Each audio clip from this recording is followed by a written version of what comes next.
En el día de hoy vamos a analizar varias cosas del caso de Valeria Márquez. Sois muchos los que me habéis dicho que tengo que reaccionar, que tengo que ver las opiniones de Gemma Albarracín, que es una psicóloga que habla en YouTube, tiene un montón de vídeos hablando de absolutamente todo, y que esta psicóloga también hablaba del caso de Valeria. Un caso que nos atañe, que hemos estado por aquí comentando muchísimas cosas. Ella es de Barcelona y bueno, ha hablado un poco de la situación, ha analizado a sus amigas. La última entrevista creo que está haciendo como, no sé si hasta 10 o 8 partes o algo así, sobre la entrevista de Vivian de la Torre, y nosotros también la hemos analizado un poco, hemos visto un montón de cosas, pero como siempre digo, los vídeos y ese tipo de exclusivas las tenéis en el canal, ¿no? de la persona, y nosotros analizamos como algunos fragmentos, pero no todo, o sea, lo que va saliendo en un medio, en otro, lo que dice un psicólogo, lo que dice esta chica también, que hoy vamos a verlo, y casi todos los expertos, la verdad es que van en contra de las actitudes de las amigas, sobre todo, primero de Erika, ¿no? Que no salió en ninguna entrevista, pero es cierto que cuando dijeron eso de que buscaba resguardar la imagen de Valeria Márquez y que luego la criticaron por esa actitud, realmente los psicólogos lo que dicen es que la tachan, y dicen que es muy raro. O sea, el tema de si estado de shock y tal no se ve muy, muy claro, sinceramente. Y aparte la mirada que tiene, o sea, una psicóloga que yo he visto que decía el tema de aquí es donde tenemos que hablar muchísimo, ¿no? Porque el estado de shock que se ve así, realmente aquí se conoce como la mirada de las 1000 yardas, ¿no? Cuando las personas sufren algún tipo de trauma, de estrés postraumático, y el cerebro literalmente como que se esconde, como que dice, niégalo, esto no pasó, ¿no? Y realmente hay un psicólogo que lo que yo vi es que dijo que ahí no se le ve ningún tipo de estado de shock. Que hay obviamente un poquito de ansiedad por lo que es el tema, lo de las fosas nasales que estaban más abiertas, había mucho enojo, pero que realmente no la veía en shock, o sea, todo lo contrario. Y eso es lo que percibe un experto. Nosotros obviamente también no nos parecía, ¿no? Un poco todo esto. De hecho, cuando apareció esa abogada hablando de Erika y tal, fue como que muchísimas personas no nos lo tomamos ni en serio. La Jazmín esta, ¿no? ¿Os acordáis de ella? Al final, ¿qué pasó con esa mujer? No volvió a salir. Como que Muffin intentó hacerle una entrevista y todo eso, y finalmente desapareció de la faz de la tierra, del caso, no me refiero, esa persona. Pero bueno, vamos a ver a Gemma qué es lo que opina un poco de todo esto. Ella dice que sus amigas lo sabían y callaron. Va a hacer un análisis psicológico del caso. 5 días que lo subí. Pero ahora, con la entrevista al periodista Romin Bolsinger, experto en crimen organizado y autor del documental Narco Circus, las piezas vuelven a moverse. La entrevista que hizo Mafian hace unas horas. Lo que vas a ver hoy puede romper con todo lo que pensabas, porque según Romin, esto no tiene la firma del narco, como ya hemos dicho y habéis dicho en muchísimos comentarios. No hay ejecución ejemplar, no hay mensaje público, no hay propaganda, solo un crimen a medias, silencioso, lleno de interrogantes, de inconsistencias, de incoherencias en la narrativa, y con una sombra que apunta a otra dirección. Y si Romin tiene razón, entonces estamos mirando en el lugar equivocado. Este vídeo continúa lo que empezamos en el anterior. Si aún no lo has visto, te lo dejo enlazado ahí arriba.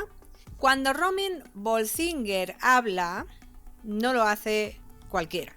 Este periodista francés ha estado dentro del cártel del Sinaloa, del CJNG, de la DEA, de la matriz misma del narco internacional. No es un tertuliano ni un youtuber sensacionalista, es alguien que ha arriesgado su vida literalmente para comprender los códigos internos del crimen organizado.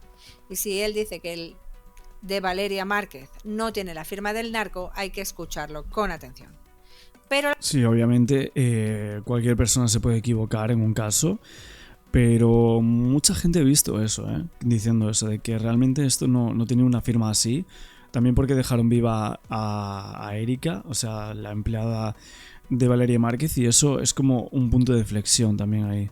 la pregunta es, ¿por qué habla ahora? ¿Por qué acepta esta entrevista con Mafian TV justo cuando crece la presión social por respuestas, y hemos visto intervenir a Curioso, Estados Unidos, etcétera, etcétera. La respuesta es clara, porque hay cosas que los medios no están contando, porque la versión oficial empieza a hacer agua, como vosotros bien decís en los comentarios, y porque alguien como Romin no se expone si no tiene algo serio que decir, aunque lo diga entre líneas. Desde el punto de vista psicológico, aquí se activa un fenómeno muy interesante, el desplazamiento de la autoridad moral. La gente ya no cree en la fiscalía, ni en los gobernadores, ni en los comunicados oficiales. Confía más en un periodista extranjero, exiliado de facto por seguridad, que en sus propias instituciones, y eso es demoledor. Bolsinger encarna lo que podríamos llamar la figura del testigo legítimo. Es el que viene de fuera, sin intereses cruzados, sin miedo a los cárteles, ni vínculos políticos, y por eso su voz adquiere peso, incluso cuando no lo dice todo. Precisamente ahí está el detalle. Cuando alguien como él insinúa sin afirmar, es cuando más debes escuchar. ¿Qué sabe? La pregunta Bolsinger, que no puede decir abiertamente. Porque esa prudencia, ¿no?, que solo tienen quienes han tocado fondo en la verdad, y porque nos advierte casi con un susurro que lo de Valeria no encaja con nada de lo que él haya visto antes. Este primer apartado no nos da respuestas, pero nos cambia la pregunta. Vamos ahí, hay crímenes que hablan, que gritan, que se exhiben como trofeos, y otros que se ocultan porque fueron un error o porque el mensaje que lleva es demasiado personal. Y lo de Valeria Márquez no grita eso del crimen, ¿no? No lo dice Romin Bolsinger porque no puede decirlo, pero lo deja caer. Esto no tiene firma. Y es que el crimen organizado no elimina en silencio, cuando tal ejecuta, lo deja claro, no solo con armas de alto calibre, como también sabiamente habéis comentado en comentarios, sino con escenografía, cuernos de chivo, impactos visibles, narcomantas, propaganda visual, reivindicación pública. Todo eso falta aquí. Valeria fue tal con un arma de bajo calibre, en un entorno confuso con testigos vivos, con una transmisión en directo que alguien apaga justo a tiempo y sin ninguna reivindicación. ¿Dónde está la firma? Romin lo dice con elegancia: un cártel no se expone si no es para mandar un mensaje claro, y cuando lo hace lo deja todo claro. Entonces, ¿qué tipo de crimen es este? Desde una perspectiva psicológica, lo que estamos viendo se acerca más a un patrón íntimo, emocional, impulsivo, no un acto corporativo de poder. Aquí no hay lógica militar ni propósito ejemplarizante. Hay algo personal, caótico, mal planeado, pero cuidadosamente ejecutado para parecer otra cosa. A ver, como tal, la entrevista yo creo que debe estar en el canal de Kik. De hecho, yo no he visto prácticamente a nadie comentar sobre esta entrevista, solo a Gemma Albarracín y un poco por YouTube algunas personas y tal. Pero aquí lo vemos. Él lo expuso, o sea, el propio Mafian TV dijo algo así como: vamos a hacer una entrevista a esta persona, a este periodista y tal, que estuvo en contacto con esta gente y demás. Y aquí, bueno, exponen como 9 minutos de esto, ¿no? Yo no lo había visto. El periodista Roman Bolsinger, que asegura quien apagó el live de Valeria sabe quién era el sicario. O sea, la persona que apagó el live, Erika, la empleada de Valeria Márquez, sabe quién fue que terminó con la vida de Valeria. Ojo, ¿eh? Estuviste en vínculo con el cártel de Sinaloa. No dudaría que también tuviste tal vez vínculo con el cártel Jalisco Nueva Generación para poderlos entrevistar y para poder tener acercamientos. Sin embargo, el Departamento del Tesoro en Estados Unidos acaba de lanzar información de que este lamentable crimen en contra de Valeria Márquez viene por parte de un capo de alta alcurnia, abajito del Mencho. Y aquí entrevisté a gente especializada en obviamente temas de psicología aplicadas al FBI, a la CIA, a criminalistas, a abogados, a psicólogos, que efectivamente todos me dicen que este crimen viene de parte de una mujer, no viene de parte de un hombre. Y aquí mis especialistas me han dicho en más de una ocasión: este crimen no viene del crimen organizado, valga la cacofonía y redundancia. ¿Tú qué opinas? ¿El crimen organizado calentaría su plaza, autocalentaría su plaza de manera provocada? O sea, pondría los reflectores en su plaza, quitándole la vida a una joven en vivo completamente. ¿Cuál es tu opinión de esto, Romain? la verdad yo no conozco muy bien el caso, entonces yo vi ese video, a mí también me parece extraño que, pues, que de primero parece, yo digo parece porque yo no soy experto también en balística, Claro. que no se utiliza una arma de alto poder, ¿no? Parece que es un calibre pequeño, primero. Segundo, pues hay historias, en el pasado conocemos que hubo influencers que fueron ejecutados porque ellos Así es. hubieran hablado mal de tal narcotraficante y todo eso. Y en esos casos siempre el cartel hace el mismo la propia publicidad, ¿no? La propia propaganda, porque ellos también hacen propaganda de ese crimen para silenciar a los otros, ¿no? Claro. En ese caso no sé si esa persona ha hablado o no del crimen organizado, no sé de qué hablaba especialmente, pero no sé, la verdad no sé, pero yo estoy un poco de acuerdo contigo. Cuando el cártel mata, el cártel quiere que se sepa, y quiere que se sepa y quiere enviar un mensaje. Esas personas no están totalmente Ya, aquí no lo parece, ¿eh? locas, ¿no? Hay unos que están locos, por supuesto, pero de manera general, sí, esto viene de la cuna de la dirección del cartel Jalisco Nueva Generación. Ellos no hacen tonterías así como tan públicas, ¿no? Entonces, Bueno, aquí está desmintiendo un poco lo que son las afirmaciones de ese comunicado que salió del Departamento del Tesoro de Estados Unidos. Entonces, este periodista especialista en el crimen organizado cree que Jalisco Nueva Generación no estaría detrás de los hechos. Incluso yo he visto como Mafia en TV hizo como varios vídeos desmintiendo esto, o sea, desmintiendo las informaciones de Estados Unidos, ¿no?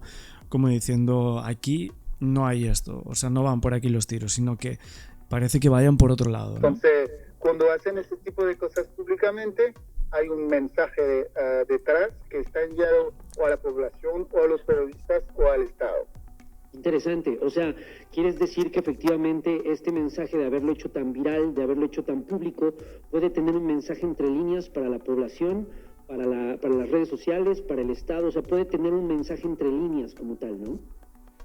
No, la verdad no sé muy bien de este caso. Yo hablo de manera general, pues ya se sabe que pues conocen en México que es una especialidad local, que hay las narcomantas, por ejemplo.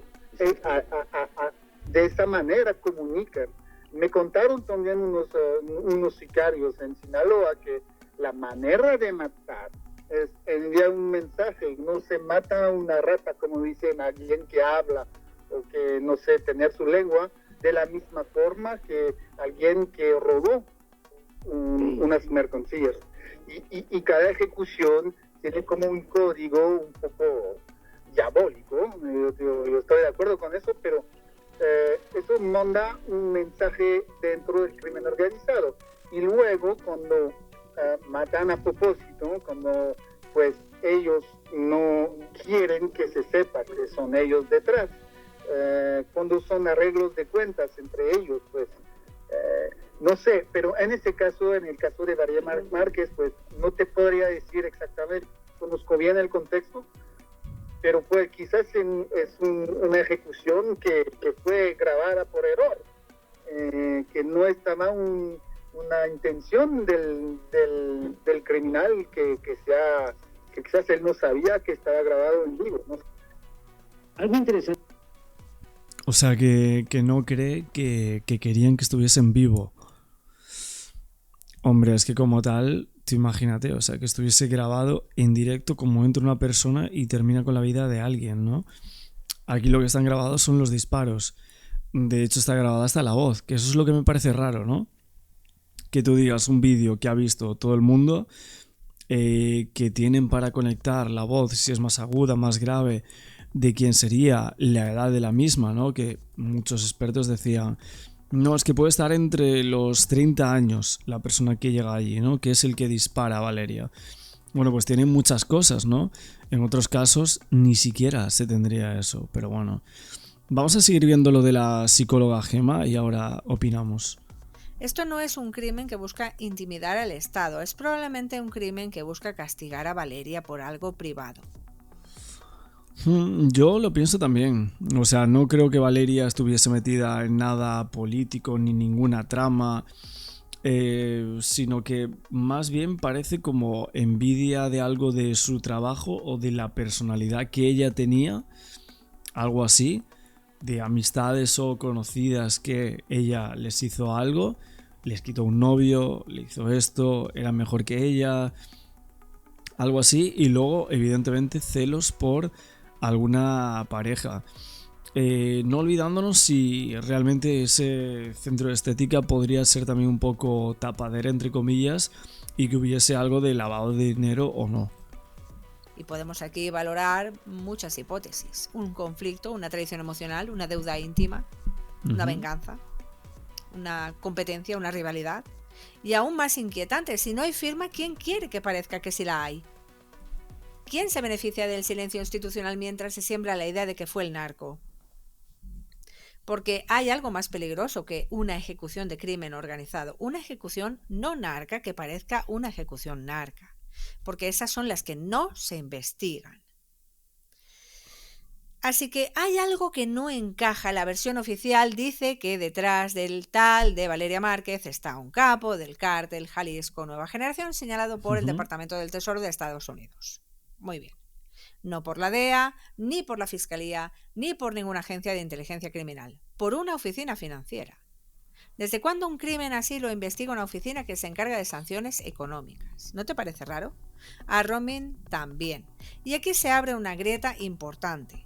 Porque cuando una fuente de poder económico lanza una versión criminal, lo que se está poniendo en juego no es la verdad judicial, es la narrativa geopolítica. Es decir, ¿a quién le conviene que parezca lo que no es? Desde la psicología del poder esto se llama luz de gas institucional, señores, gaslighting. Consiste en distorsionar la realidad pública para que la población dude de lo que ve, de lo que siente y acepte sin rechistar una versión superior oficial porque viene de arriba. Y eso genera parálisis y confusión social. Los medios replican, la fiscalía calla. La gente asume que fue el narco porque es más cómodo tener un culpable sin rostro. Pero como bien plantea Romin, lo que no se dice también se comunica. No hay rueda de prensa, no hay informe pericial, no hay imputados y no hay verdad. Listo. Entonces la gran pregunta ya no es solo quién a Valeria, sino quién está usando su para manipularnos. Porque en el fondo el silencio institucional no es una omisión, es una estrategia. Y cuando el poder calla es porque se está protegiendo algo más grande que la víctima. Bueno, esto es un análisis. Pensé que iba a hacer como más análisis psicológico, pero bueno, está haciendo un análisis interesante de las motivaciones que podrían preceder al crimen, a los hechos y el por qué terminaron con la vida de esta chica de esa forma, ¿no? De si realmente son sus amigas o no que estuvieran detrás, de el narco parece que lo descarta esa teoría. Y lo que dicen desde Estados Unidos, yo veo que esta mujer como que no va mucho por ahí los tiros. Y luego otro tipo de historias como rivalidades y cosas que quizás ella no creía que podrían llevar a semejante hecho, ¿no? Con sus actos que podrían ser más o menos buenos, pero que evidentemente en un momento dado a una persona parece que le trastocó todos los planes de su vida y que luego quiso matarla. Hay una imagen que todavía no se ha analizado lo suficiente. Es la escena final. Cuando todo ha ocurrido, cuando Valeria ya estaba tendida y entonces alguien se acerca y apaga el en vivo. Y lo habéis dicho muchas veces. No es un detalle menor, no hay una reacción de pánico, es un acto consciente. Y si hubo tiempo para apagar el directo, hubo tiempo para pensar. Romin Bolsinger lo sugiere con claridad. La persona que apagó el live tiene información clave. Ella sabe más de lo que parece. Estaba ahí en ese momento. Y añade algo aún más fuerte. Esa persona debe ser investigada. Desde el punto de vista psicológico, este acto nos enfrenta a una figura incómoda, el testigo funcional. No es el autor, no es un cómplice declarado, pero su presencia, su reacción y su silencio lo convierten en un eslabón esencial. El testigo funcional no denuncia, no actúa, pero sabe. Y en el crimen contemporáneo a veces ese testigo es más decisivo que el propio ejecutor. Pues ahí tenemos al testigo clave. Esto yo lo he dicho siempre, o sea, me parecía como Erika la persona que iba a ser el testigo clave que podría ayudar a resolver o a saber del crimen de Valeria Márquez, ya sea por ejecución propia, por lo que dijo Paola, o sea, no es que lo diga yo porque no tengo ni idea, esa testigo asegura que fue ella, o si no, porque ella, lo segundo, que podría llegar a saber algo más por amenazas o no, y lo tercero es porque vio todo y porque estaba allí. O sea, en cualquiera de los 3-4 casos que pongamos a esta persona de posibilidad, en todas ella tiene una importancia y una relevancia muy grande y no se habla mucho de ella, no se habla de este testigo y no se filtra nada de sus declaraciones, ni siquiera las de Vivian para ver si hay muchas contradicciones con la entrevista. Es como que falta mucho del caso y queremos saber, la gente quiere saber si hay algo resuelto y si hay algo que se pueda hacer, ¿no? Desde fuera también. Parece que se ha vuelto a hablar del caso Valeria Márquez en distintos medios de comunicación. Ahora se asegura que había unas amenazas de la expareja por parte de la fiscalía. Por fin sale hablando en medios de comunicación un poco sobre esto. De hecho, sacaron como un nuevo apodo en los medios que me pareció como súper extraño, que esto no lo había visto, no sabía de este apodo. Le dice que hay un misterioso hombre, una persona que supuestamente había salido con Valeria, que le llamaban el cacas, entre comillas. Que supuestamente con esta persona habría habido una pelea entre Valeria y este hombre, apodado así, de una forma que, bueno, resulta un poco chistosa. Y que también habría habido la pelea con una de sus mejores amigas. ¿Quién es esta persona? ¿Realmente es Vivian, la persona con la cual se habían peleado el cacas, Valeria y Vivian? Ese triángulo supuestamente amoroso o algo así. Habría que haberle preguntado sobre esto a Vivian en la entrevista. De hecho, tenía una relación compleja con su padre, según distintas fuentes, Valeria Márquez. Y hay muchas revelaciones durante sus directos que se están volviendo a la luz nuevamente. De hecho, he estado viendo que hay varios medios que informan un poco sobre todo esto, que están sacando partes o clips de algunos directos donde supuestamente se veía que a ella algo le iba a pasar. Hemos ido comentando en todo este mes muchas cosas de este caso. Hay muchísima gente que nos ha empezado a seguir gracias a esto, y evidentemente también otras personas con otros casos de Argentina, México y sobre todo también desde España, que es desde donde lanzamos nosotros nuestros vídeos. Vamos a ver un poco qué es lo que nos cuentan desde los telediarios de México y ahora seguimos opinando de absolutamente todo.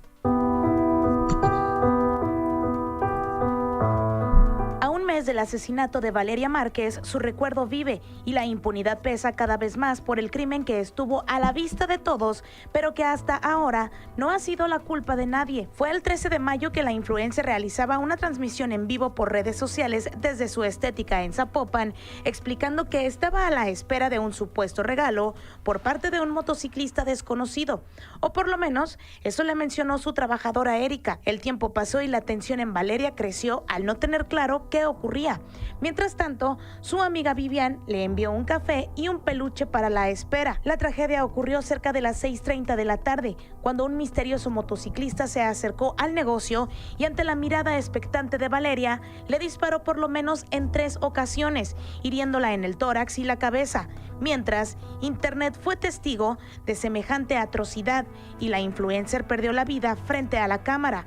Las autoridades llegaron hasta el local, pero no encontraron a ningún responsable y se encargaron de entregar el cuerpo a ciencias forenses, además de clausurar la entrada de la estética, que un día fue el sueño materializado de la modelo. El 14 de mayo, los restos de la joven fueron entregados a sus seres queridos y la verdad es que es increíble como no tienen absolutamente nada de este caso, cuando literalmente es una chica de 23 años que más o menos había conseguido un montón de cosas en su vida en tan temprana edad y que no haya como, por así decirlo, ciertas personalidades como muy involucradas, medios de comunicación en México, es como que están dejando más o menos el caso muy muy abierto, ¿no? O sea, por eso también a mucha gente le interesa tanto, quieren saber la verdad del caso, por eso también mucho de nuestros avances vienen un poco con esa predisposición, pero resulta muy impactante una persona tan joven y que realmente estemos a más de un mes ya del feminicidio y que no se sepa absolutamente nada. Velado en un recinto funerario entre flores y familiares que decidieron guardar silencio ante el dolor de su recuerdo. El jueves 15 de mayo, antes de darle sagrada sepultura, Valeria fue velada en el templo de San Bernardo. Una niña muy alegre, muy abierta, muy bella, o sea, como persona. Le gustaba mucho jugar con las niñas, con las primas, o sea, era muy abierta, era muy solidaria, solidaria, era muy abierta, era muy cariñosa, muy alegre. Y siempre estaba con sus primas jugando, o sea, con sus compañeros, con sus amigos. Mientras esto ocurrió, las hipótesis sobre el feminicidio comenzaron a brotar. Algunas señalaban a algún exnovio involucrado o hasta la confabulación por parte de sus amigas, pero nada se concretó. Pues está entrevistando más bien a toda aquella persona relacionada con esta muchacha, sean amigas, sean familiares, sean conocidos, sean novios. Las alarmas volvieron a... Bueno, en verdad aquí lo que es el fiscal básicamente ponía en tesitura todas las teorías de los medios de comunicación, ¿no? Entrevistando a novios, exnovios, amigas, conocidos, todo eso. De hecho, a raíz un poco de la entrevista de Vivian, hubo un psicólogo, que fue un psicólogo forense, que estuvo analizando un poco la entrevista y diciendo de supuestamente si podría llegar a ser una persona como muy narcisista, Vivian de la Torre, si podría llegar a ser psicopática incluso. Fue algo que me llamó mucho la atención, si podría tener una actitud psicopática esta chica. No sabemos por qué lo decía más o menos, pero suponemos que vería en la entrevista y en relación a los hechos alguna cosa que pudiera llevar a delimitarla de esa forma. Aún así, obviamente, sin una evaluación psiquiátrica es bastante complicado, ¿no? Por una entrevista o por unos mensajes poder decir tal cosa. Encenderse el 19 de mayo cuando un misterioso ramo de rosas rojas llegó hasta el negocio que perteneció a la influencer, con un listón que decía perdón, mensaje que fue agregado a la carpeta de investigación. Y si bien fue hasta este 11 de junio que las autoridades descubrieron el sitio donde fueron compradas y el posible nombre de la persona, aún no existe ningún detenido ni responsable. A un mes, lo que sigue intacto es el cariño de las personas a quienes Valeria llegó con sus publicaciones. A un mes, su negocio sigue clausurado, pero un ramo de sus flores favoritas, rosas rojas, llenó de color la fachada, mientras un mensaje llegó desde Andalucía, España, de parte de una seguidora. En memoria de Valeria Márquez, que su luz siga brillando, que descanse en paz y que se haga justicia pronto. Ostras, esto es de una persona desde España, con mucho cariño y profundo respeto, una seguidora desde Andalucía. En memoria de Valeria, que su luz siga brillando, que descanse en paz y que se haga justicia muy pronto. Para Valeria desde Blossom Beauty Lounge. Con imágenes de Gabriel. Ojo, esta nota no la había visto, la verdad.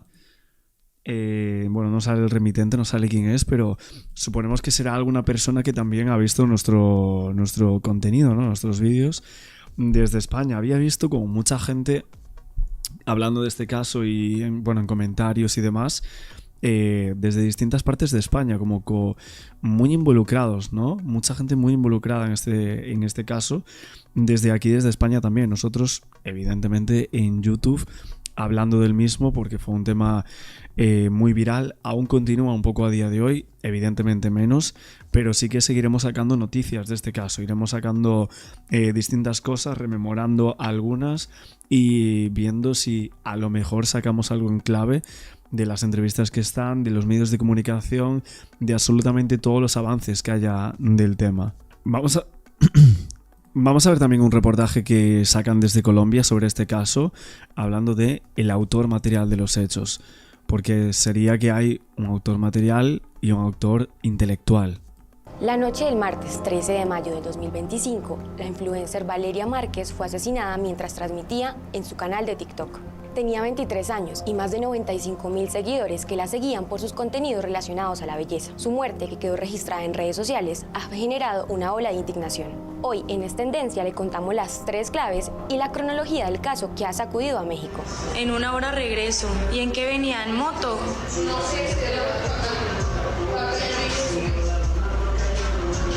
¿Me iban a levantar? ¿O qué? El asesinato se produjo justo al caer la tarde, sobre las 6:30 p.m. en un salón de belleza del que Márquez era propietaria. El local comercial está localizado en Zapopan, un suburbio de Guadalajara, en la capital de Jalisco. Según se observa en videos difundidos en redes sociales, la influencer estaba realizando una transmisión en vivo cuando recibió múltiples disparos y se desvaneció. Momentos antes del ataque, Márquez había manifestado en vivo que ya se quería ir a casa e incluso comentó que la iban a matar.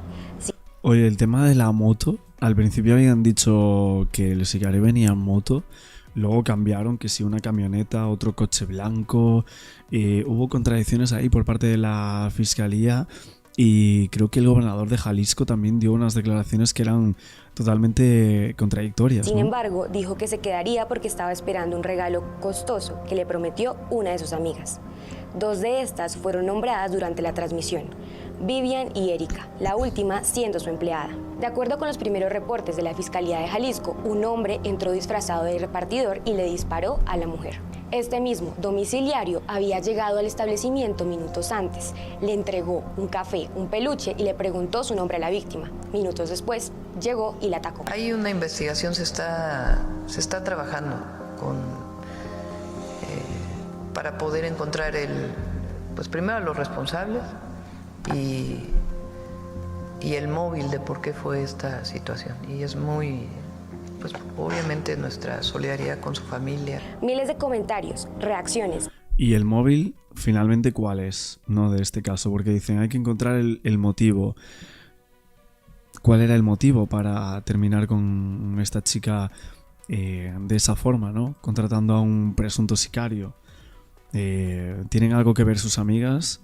Estaban amenazadas ellas dos. Obviamente con las entrevistas que se han hecho, si no se han quebrado, resulta increíble, ¿no?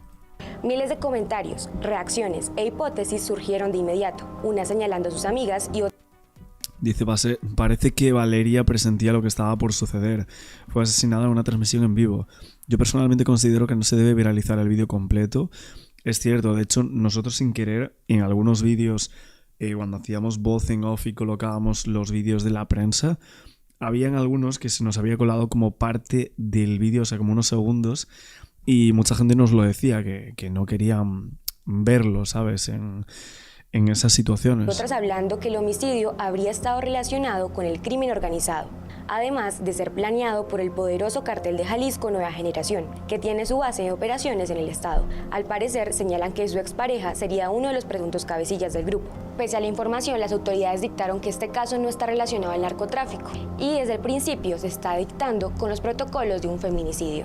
Con esto, Valeria se suma a una cifra más de las víctimas de violencia de género en México, una problemática por la que, según la ONU, asesinan en promedio a 10 mujeres o niñas por día. De 1997 al año 2005, más o menos el promedio de mujeres asesinadas por año era de 34.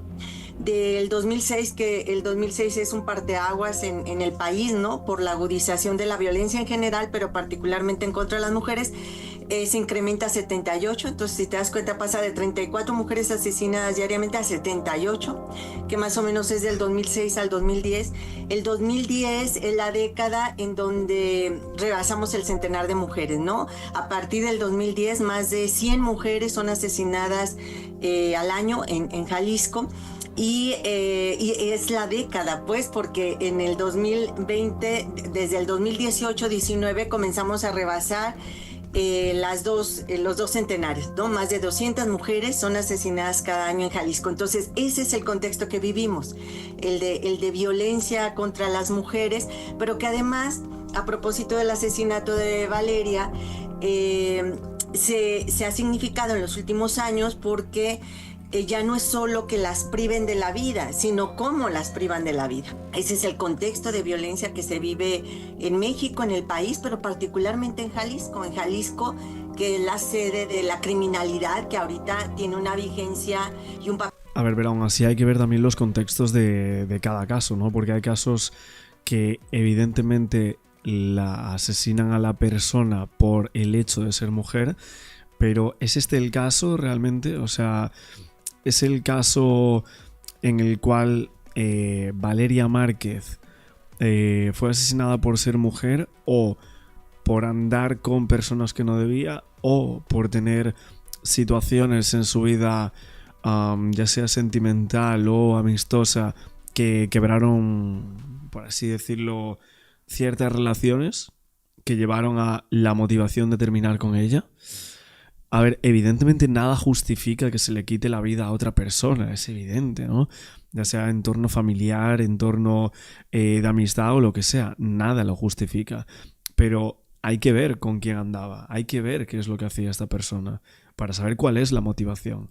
Claro, ese es un poco siempre mi punto de vista en este tipo de casos. Un papel muy importante, no solo en el país, sino que incluso en el resto de América Latina, con una presencia cada vez mayor, y se nota la presencia de este cártel en la región, en América Latina y el Caribe, por los niveles de violencia que comienzan a presentarse en algunos lugares, ¿no? De violencia contra las mujeres, por supuesto, pero de violencia en general, de ejecuciones, de desapariciones. Los feminicidios en México y en el estado de Jalisco no son un hecho aislado. Según datos de enero a marzo del 2025, se han registrado 162 asesinatos de mujeres en razón de género. Jalisco ocupa el tercer lugar. En el caso de Valeria, hay toda una serie de violencias que se ejercen contra ella antes, durante y después de su asesinato, ¿no? Y que ahí también hablamos de esas violencias institucionales, de las violencias sociales, ¿no? De las violencias mediáticas también, y que tienen que ver con su condición de ser mujer, ¿no? Por ejemplo, uno de los comentarios que a mí me impresionó muchísimo, casi inmediatamente después de que se diera a conocer su asesinato en vivo, todo, es que de los primeros comentarios eran: ahora sí el forense se va a dar una gran noche, ¿no? Entonces, ¿a quién se le ocurre pensar de alguien que acaba de ser asesinada y mirarla así solo como un objeto sexual? Mientras no se resuelvan, se atiendan, se sancionen estos casos, se sigue mandando un mensaje de impunidad, ¿no? Ocurren estos asesinatos a plena luz del día, en cámara, en vivo y todo eso, y no hay detenidos, no hay... Ya, es impresionante que las 6 de la tarde eran.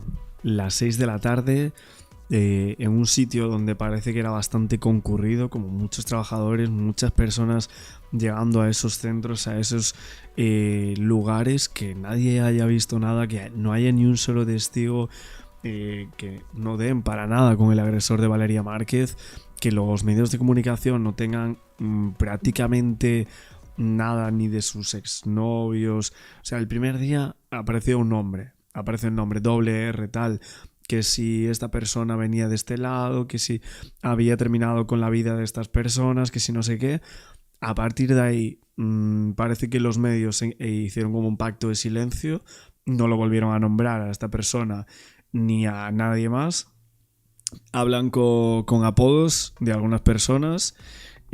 A Vivian la tienen que entrevistar un youtuber, que es impresionante esto, y parece que hay como una especie de pacto para que no se sepa nada más de los hechos. No sé si por la investigación en sí o porque realmente hay personas involucradas en este hecho que tendrán como muchos contactos en este tipo de teles y que controlan un poco los medios. Responsables, no hay quien pague en la cárcel una pena por haber cometido estos delitos. A pocos días de cumplir un mes en la investigación, audios, chats y nuevos testigos han salido a la luz para dar un nuevo giro a la investigación.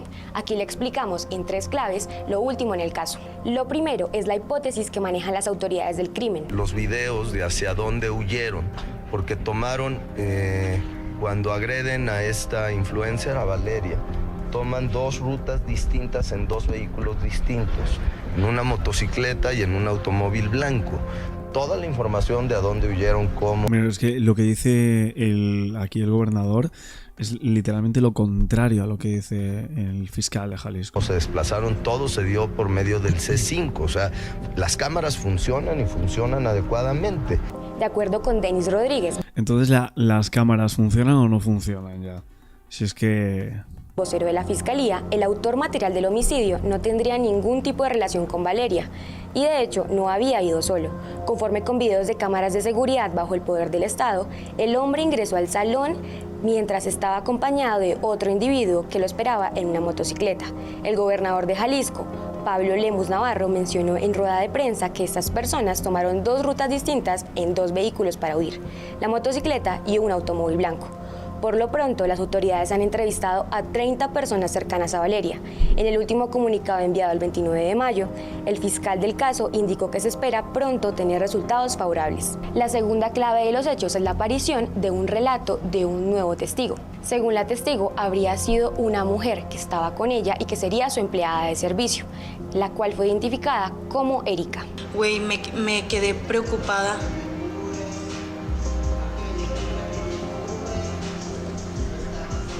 Que porque dice que no se le veía la cara.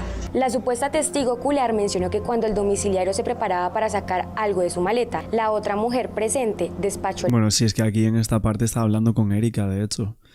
Le está preguntando quién es esta persona, si había llegado antes, que antes que se vino en moto...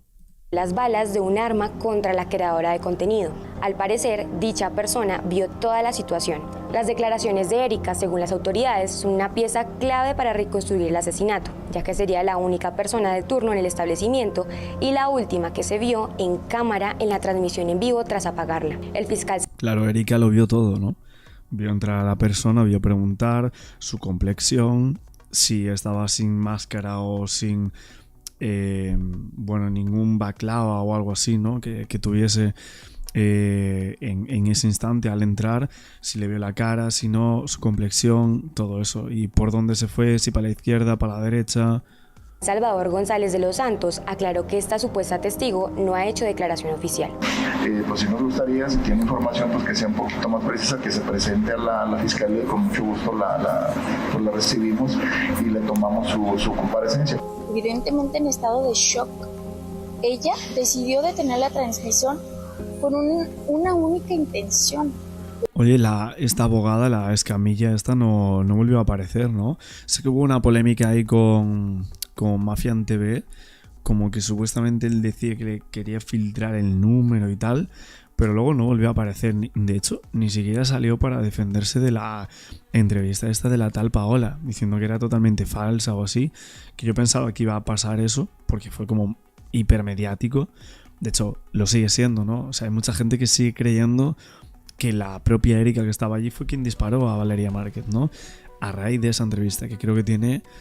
pues no sé cuánto puede tener, pero más de millones de personas habrán visto eso, seguro. La cual era evitar que la última imagen de su empleadora, la cual, repito, que fue víctima de feminicidio, fuera difundida o viralizada. Eso, ¿no? Ella no quería que Valeria fuese vista de esa forma. La tercera y última clave se enmarca en declaraciones y capturas de pantalla que Valeria habría publicado antes de morir.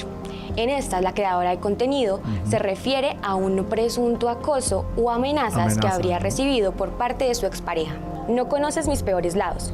Vivimos en la misma casa. Ya verás cuando llegues, le dijo el hombre. A lo que ella le respondió, ¿es amenaza? En su propia cuenta de Instagram, Valeria compartió una advertencia en la que les informó a sus seguidores que de pasarle algo, el principal sospechoso sería aquel hombre. La familia más cercana, las amistades más cercanas, el círculo más cercano, más íntimo, es el que puede ver esas señales de alerta y tiene la obligación de denunciarlo, de señalarlo, de arropar a esta persona que está viviendo esas violencias. Lo de Valeria conmociona un momento y después a lo que sigue y a la que sigue, porque al día siguiente hay otro asesinato igual o peor. Sin embargo... Bueno, pues un poco hasta aquí, ¿no? Esta parte del programa Noticias Caracol, mostrando un poco el resumen, el tema de las amenazas a Valeria, si esto podría estar involucrado o no de alguna manera en los hechos.